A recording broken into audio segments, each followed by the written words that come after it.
ڕاکان جبوری پارێزگاری بە وەکالەتی کەرکووک بەبێ گەڕانەوە بۆ لیژنەی ئاساییکردنەوەی دۆخی کەرکووک و ڕێککەوتنە سیاسی و ئیدارەکان دەستا و دەست بە پۆستەکانی ئیدارەی کەرکووک دەکات. لە کۆتە هەنگاویشیدا بڕیاری گۆڕینی سەرجەم بەڕێوەبەری بەش و هۆبەکانی ئەنجومەنی پارێزگای کەرکووکی دەرکردووە. یەکێتی دەڵێت بڕیارەکان بە پارێزگاری کەرکووک ڕاگرتووە بە وتەی ئەندامێکی سەرکردایەتی ئەو حزبە ڕێگە نادەنە و بڕیارانە جێبەجێ بکرێن. بەداخەوە ئەو بەڕێزە کە ئێستا پارێزگارە بە وەکالەت یا لە دوای 16 ئۆکتۆبرەوە تاکو ئەمڕۆ پارێزگارە بە وەکالەت دەستی بۆ هەموو پۆستەکان بردووە لە زۆربەی داوائیر و فەرمانگاکان کوردی لا بردووە خەڵکی تری داناوە لە نەتەوەکانی تری داناوە گرنگە مە لێرە مافی کوردی خواردووە. ئێستا لە هەفتەی ڕابردوو بە تەحدید لە ڕۆژی هەفتەی سێ نووسراوێکی دەرکردووە ئەوێت دیسانەوە دەست بخاتە ناو پۆستەکانی ناو دیوانی پارێزگا کە ئەمە قابلی قبول نییە. ئەو ئەڵێ لەسەر ئەساسی تەوزیعاتی ساڵی 2009 ئەم گۆڕانکاریانە ئەکا ئەمە لای ئێمە ڕەت کراوەتەوە و ڕەفزمان کردووە و کتابەکەشمان پێی ڕاگرتووە.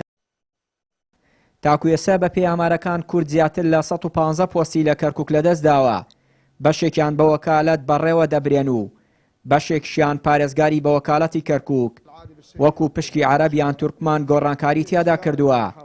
چاودێران پێیان وایە کورد خۆی بەرپرسیاری سەرەکی ئەو دۆخەیە کە ڕاکان جبوری هەنگاوی بۆ دەنێت.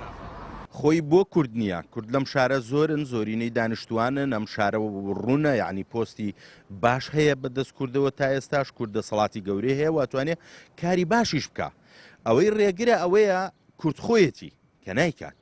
یعنی ئەوەی ئەم بارودۆخی وا لێ کردووە بەشە گەورەکەی کورد خۆیەتی کە بێدەنگە کە ساردە کە دەسەڵاتەکانی بەکار نایەنێ کە نایبێ وەرەقەی زەختی هەبێ کە نایبێ کورد خۆی ئەمە ناکە. ئێمە خۆمان نەزانین لە کەرکووک لە دوای 16 ئۆکتۆبرەوە بە شێوەیە لە شێوەکان کورد بۆ خۆی ئێوێ ئەو بارودۆخی ئێستا لە کەرکووکە هەیە دروستی بکات. دیارە ئەمەش تەنمە مەبەستێکی هەیە.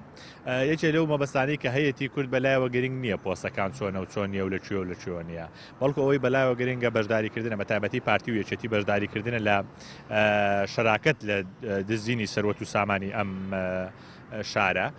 لەلایەکی تریشەوە ئەوەندەی بە هەندێ لەو بابەتە شەراکاتانە کە سەرقاڵن ئەوەندە گرنگی بە پۆستەکان نادەن لێرانە بەدەست کوردەوە بێت یا غێری کوردیەوە بێت.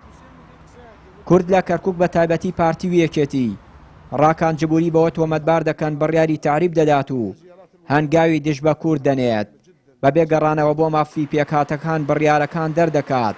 بەڵام تا ئێستا و دوو حزبە هەنگاوی جددیان دژ بە بڕیارەکانی پارێزگاری بە وەکالەتی کەرکووک نەناوە. هەر بۆیە ناوبراویش بەردەوامە لەسەر سیاسەتەکانی دژ بە پێکهاتەی کورد و گۆڕینی پۆستە ئیدارەکانی شارەکە.